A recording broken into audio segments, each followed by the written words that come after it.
తప్పు చేస్తున్నప్పుడు అసలు తప్పే అనిపించదు.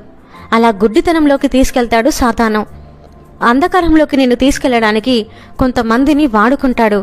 కాబట్టి ఎవరితో స్నేహం చేస్తున్నావనేది జాగ్రత్తగా చూసుకోవాలి. పరిశుద్ధాత్మ నడిపింపు మనకు కావాలంటే పరిశుద్ధాత్మలో మనం ఏకమవ్వాలి. ఆయనలో ఎంత ఎక్కువ జీవిస్తే అంత స్పష్టంగా దేవుడు మనల్ని గైడ్ చేస్తాడు. నన్నెవరు చూడట్లేదని, నేను చాలా తెలివైన దాన్నని ఎప్పుడూ అనుకోకూడదు. మనకంటే జ్ఞానవంతుడు సాతాను.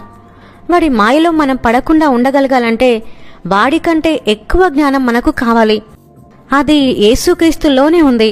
కాబట్టి దేవుని జ్ఞానంతో జీవిద్దాం. దేవుడు ప్రతిదీ చూస్తున్నాడు, దానికి ప్రతిఫలాన్ని ఇస్తాడు. మరి మనకు మంచి ఫలితం దక్కుతుందా, చెడ్డ ఫలితం దక్కుతుందా అనేది మనం చేసే పనులను బట్టి ఉంటుంది.